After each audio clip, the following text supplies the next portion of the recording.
Olá, seja muito bem-vindo a mais um vídeo aqui no canal. Hoje eu vou falar sobre pontos importantes que devem ser avaliados num orçamento de uma vistoria cautelar de vizinhança. Vistoria cautelar de vizinhança é um serviço bastante importante, previsto numa norma lá antes de 2000, antes do ano 2000. E então nessa norma já dizia qual que era, né, ali a exigência de quem vai construir, resguardar ali os interesses daqueles vizinhos, fazendo ali uma vistoria, registrando o estado daquele imóvel e se futuramente tivesse algum dano ali, ter como comprovar com base dessa documentação. Então já teve vídeo aqui no canal, eu já falei sobre isso, né, sobre essa vistoria. Então eu deixo aqui para vocês um vídeo falando os pontos importantes que vocês têm que avaliar para fazer o orçamento desse trabalho. Eu sou Karine, engenheira civil, e criei este canal para te trazer conteúdo de engenharia civil, mas principalmente de engenharia diagnóstica. O relatório cautelar de vizinhança é um trabalho que eu recomendo bastante para quem está começando na área da engenharia diagnóstica, porque é um trabalho do qual você vai relatar, você só vai registrar o que está lá no local. Então você não precisa encontrar um diagnóstico e muito menos dizer terapia para resolver aquele problema. Você somente vai constatar o estado dessa edificação. Então é bem interessante para quem está iniciando, porque né, nós engenheiros, arquitetos, enfim, a gente já vai ter uma visão, já vai ter uma base legal saindo da graduação para fazer aí essa vistoria. A vistoria de vizinhança, ela tem uns detalhes bem importantes e que isso vai influenciar aí no momento de você pensar no valor desse serviço. Porque apesar de parecer algo muito simples, é uma vistoria que você tem que estar muito atento, realmente ele resguardando os interesses de ambas as partes e principalmente de quem está te contratando. Então não é simplesmente lá fazer uma foto de um ambiente, fazer ali uma foto da sala, uma foto da cozinha. Não, você precisa fazer uma vistoria bem minuciosa, bem detalhada, para conseguir constatar tudo o que tem nessa edificação. E se futuramente a gente precisar retornar esses registros, você tem lá registrado, você tem essa informação para dizer tava ou não tava dessa forma. Então, essa quantidade de detalhes que vai ter dentro da tua vistoria vai fazer você ficar menos tempo, mais tempo dentro dessa edificação. E vai fazer com que você invista mais horas, né, mais honorários nesse teu orçamento. Infelizmente, ainda a gente tem o desafio de mostrar valor nesse serviço, porque ainda algumas construtoras não entendem o impacto que isso pode gerar, mas alerto que está cada vez aumentando mais o número de processos judiciais de vizinhos contra construtoras, independente se for um prédio, se for um sobrado ou se for uma casa geminada, uma casa pequena. Eu, inclusive, já fui, né, em processos judiciais onde se tratava de um vizinho reclamando da construção da casa do vizinho ao lado. E eram casas de tamanhos muito parecidos, mas teve danos sim. É importante que seja assim feito esse trabalho, porque não tem como voltar no tempo. Não tem como voltar no tempo para dizer se a casa estava ou não com aquela patologia. E também outra coisa que a gente acaba vendo muito são pessoas que já estavam ali com o imóvel danificado e querem ver junto ali a construtora, né, quem está fazendo a casa do vizinha, para reparar coisas que já tinham, danos que já existiam. Então esse laudo ele visa ali resguardar os interesses de ambas as partes, tanto do vizinho que não quer ter sua casa prejudicada, ele estava ali tranquilo, sem nenhum problema, e daí começa ali uma obra do lado dele. Ele já vai ter vários, né, problemas ali com ruído, ele já vai ter vários incômodos, porque a obra é incômodo, infelizmente, mas precisa ocorrer, né? Pra gente ter aí as nossas casas, as nossas estruturas, precisa ocorrer. Então, por que não ocorrer da maneira mais amigável possível? Então, que as construtoras, aí, quem vai construir, busque realizar esse serviço para manter aí a paz entre todo mundo e que todo mundo seja resguardado para futuramente poder voltar a esses registros e sanar ali alguma discussão que possa ocorrer por determinado elemento ali daquela residência. Então é um serviço bem bacana, recomendo aí que as pessoas façam e a gente precisa mostrar valor nesse serviço. Ainda hoje existem profissionais que estão fazendo esse tipo de serviço muito precariamente e que dá problema. O trabalho, ele envolve o quê, né? Para você já ter uma ideia aí de como que você vai cobrar esse trabalho. O trabalho de vistoria cautelar de vizinhança, ele vai envolver um primeiro momento onde você vai ter que fazer esse orçamento. Para fazer esse orçamento já vai aí alguns minutos seus, né? Até às vezes 1 hora, dependendo aí do tamanho da área que você vai ter que analisar para levantar essas edificações. Acontece que às vezes a gente investe esse tempo e não é contratado. Acontece, né? Todo serviço a gente acaba investindo tempo para fazer o orçamento que não é pago. Mas ok, você vai ter que investir um tempo para analisar essa região.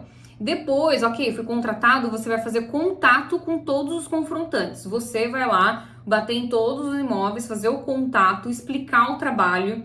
E às vezes isso é super fácil, a pessoa entende de primeira, ou às vezes você vai ter que dedicar ali um tempo para essa pessoa, porque enfim, ela não quer permitir, ou ela tá criando atrito, tá criando caso. Então você precisa ter muita paciência e conseguir conversar com essa pessoa, fazendo ela entender a importância desse trabalho, que vai ser importante para todo mundo, e permitir essa vistoria. E agendar isso no momento que fica oportuno para ambas as partes. Ok, agendei e vou lá fazer a vistoria. Para fazer a vistoria, depende e muda o tamanho do imóvel, vai mudar o tempo que você vai investir nesse trabalho. Vai ter um investimento de tempo para você organizar essas informações, para você elaborar esse laudo. Então você não vai fazer esse laudo em 15 minutos. Não é tão rápido assim fazer um relatório cautelar de vizinhança. Né? Você precisa ali colocar bastante informação nesse relatório e não se faz isso em 15 minutos. Então, o tempo que você vai levar para fazer esse relatório. Depois, né, o tempo que você vai levar levando esses relatórios ao quem te contratou, teu cliente, e falando ali, explicando, ó, ficou assim esse imóvel, você precisa tá alerta, né, tá atento a esse imóvel, ele tá precário, se você fazer ali muita exigência ali perto, muita vibração, pode ser que você tenha problema com esse vizinho. Então deixar ali já tudo explicadinho para o teu cliente, e nesse momento também você coleta a assinatura desse teu cliente nos laudos. Depois você vai pegar esses laudos e entregar para cada proprietário. E eu geralmente solicito uma assinatura de um recibo quando eu entrego o laudo. Então, eu entreguei o laudo para o proprietário. Às vezes, essa entrega demora bastante, tá, gente? Às vezes a gente precisa ter bastante paciência. Então, veja, né? Você dedica tempo para fazer esse trabalho. Não é algo que a gente faz em 1 hora. A gente precisa dedicar tempo para entregar um trabalho decente. Mas eu organizei aqui os pontos que você precisa estar atento, que você precisa coletar aí as informações para você fazer um orçamento decente. Mas antes de mostrar esses pontos, eu lembro você que eu posto vídeos aqui neste canal todas as quartas-feiras às 11h45. E se você não está recebendo notificação é porque você ainda não é inscrito nesse canal. Mas é bem simples, basta você clicar no botão que está aqui abaixo, escrito inscreva-se, e assim você vai receber as notificações e ficar por dentro de todos os conteúdos que eu passar aqui para você. Então vamos lá. Ponto 1 que você tem que estar atento. Peça para o teu cliente, né? A pessoa ali vem até você querendo um orçamento. Peça para o teu cliente qual que é o perímetro exato desse terreno. Peça ali um projeto, às vezes até um projeto de topografia legal, mas eu geralmente peço um projeto de arquitetônico e também peço a fundação, para eu entender ali como é que é a fundação, como é que vai ser a exigência ali desse local. Então são duas informações que eu acho muito importante. Qual que é o perímetro do terreno, qual que vai ser a disposição da construção nesse terreno e qual vai ser o tipo da fundação, ok? Então essa é a dica 1 que eu passo aqui para vocês. Peçam essas informações para vocês conseguirem fazer um orçamento correto. Dica 2. Determinar um raio de influência para essa obra. Não tem nenhuma norma, não tem nenhuma literatura ainda que fale sobre isso. Eu sei que tem especialistas na área que estão querendo fazer um livro aí para talvez trazer mais dados sobre isso. Mas não tem ainda nada que fale, tem que ser 20 metros, 30 metros, 50 metros. Vai do profissional dizer nesse orçamento, eu recomendo que seja feita uma área de influência de uns 30 metros, que vai pegar as casas XYZ. Então você determina esse raio de influência e verifica quais casas vão estar dentro desse raio de influência. Terceira dica. Qual vai ser o nível desse teu relatório cautelar de vizinhança? Segundo a norma do IBAP, né, São Paulo, a gente tem dentro desse tipo de serviço 3 níveis de vistoria. Então a gente tem o nível 1. No nível 1, geralmente são para canteiros muito grandes, são para obras que vão realmente ter muitos confrontantes e ficaria algo muito complicado conseguir entrar em todas essas edificações, conseguir acesso num tempo hábil. Então, geralmente, esse nível 1 é feito para canteiros de obras muito grandes e que inclui só a vistoria externa do imóvel. Às vezes até nem passando para dentro do terreno, né? Nem entrando ali do muro para dentro. Mas é muito recomendado que seja feito pelo menos ali a vistoria externa dessa edificação, vendo ali até os telhados. Aí geralmente nesse tipo de vistoria é passado com um drone ali pela região para conseguir ali levantar informações que possam ser importantes futuramente. Temos também o nível 2. O nível 2 aí já é feita uma vistoria externa e interna à edificação, mas é só ali constatado o que tem, né? As fissuras, tem algum recalque, tem algum indício de umidade. Não é feita a descrição desse imóvel com profundidade. Então não é feita a descrição de revestimento de paredes, revestimento de piso, não é feita ali uma descrição muito profunda dessa edificação. E por fim, nós temos o nível 3, que é o nível mais completo. Então, você vai fazer tudo que estava ali no nível 2, mas no nível 3 você vai trazer mais informações. Você vai descrever bem essa edificação, quais que eram os elementos aí de revestimento, se a casa tinha laje, se a casa qual que era o forro que tinha na casa, qual que era o revestimento de parede, qual que era o revestimento de piso. Então, você vai trazer uma descrição ali bem certinha dessa edificação. O tipo de vistoria que eu mais faço é a 3. Então, eu trago ali bastante informação, tanto da futura obra, como também da casa que eu vistoriei. Então, veja, né? Dependendo do nível da tua vistoria, vai mudar muito o valor desse laudo por imóvel. Então, falamos do nível da vistoria, então, em quarto lugar, a gente vai ter que verificar o tamanho dessa edificação. Porque vai mudar muito o valor de uma edificação pequena ou até de uma edificação de madeira, para uma edificação aí de 300, 400, 500 metros quadrados. Vai mudar significativamente. E também, por exemplo, é uma região de imóveis de alto padrão. Imóveis que tem piscina, que tem áreas de lazer grande. Então, tudo isso você vai levar muito mais tempo para vistoriar do que para vistoriar uma edificação padrão, uma edificação ali de 5, 6 cômodos. Então, eu geralmente recomendo que seja avaliado bem essa questão do tamanho das edificações. Eu, dentro do meu escritório, eu separei por área construída, então eu tento ali estimar uma área construída desse local, e isso eu classifico daí em pequena, média, grande. E tem também os tamanhos específicos, móveis onde a gente não tem como ter já algo meio classificado, né? Por exemplo, o vizinho da obra é uma escola, ou é um hospital, é um empreendimento grande que tem ali 3, 4 torres, as torres ficam bem alinhadas, né, com a futura obra, mas geralmente os imóveis mais comuns que a gente encontra são edificações que eu consigo classificar. Em quinto ponto, eu aconselho você a estimar a quantidade de visitas que você vai nesse local, quantas vezes você vai se deslocar até lá. Principalmente se não for na sua cidade, não for ali onde você mora, onde fica o seu escritório, que você precisa ficar se deslocando aí até uma cidade vizinha, de uns 50 quilômetros de distância, 100 quilômetros de distância. Então, realmente é um dado bem significativo na hora de você fazer esse orçamento, porque, né, você vai ter que gastar aí gasolina, tempo, você vai ter que comer, né, vai ter que almoçar, às vezes vai ter que jantar. Então, é bem importante você estar ciente disso e você estimar a quantidade de idas até o local. Então, dependendo da quantidade de imóveis, eu consigo estimar quantas vezes eu vou ter que ir lá para conseguir fazer esse trabalho. Então, eu vou 3 vezes, eu vou 5 vezes. E eu tento compilar, né, em uma ida, mais edificações, né? Não vou lá só para fazer uma. Então, também acaba se diluindo, dependendo da quantidade de imóveis, mas é um dado bem importante que você precisa estar atento na hora de você fazer o seu orçamento. E sexto e último ponto, eu acho bem importante você verificar como que você vai entregar esse material.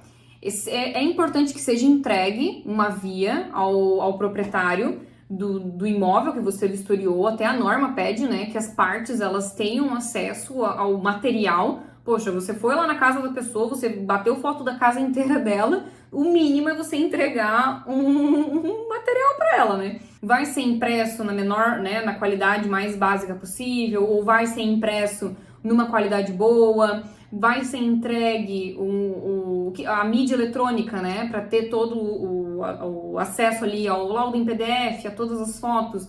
Vai ser feito como isso? Vai ser entregue um pendrive, Ou vai ser entregue um CD? Como é que vai ser feito isso? Ou vai ser compartilhado com cada proprietário um link num drive? Então é bem importante deixar isso bem claro com o teu cliente, porque o custo muda, né?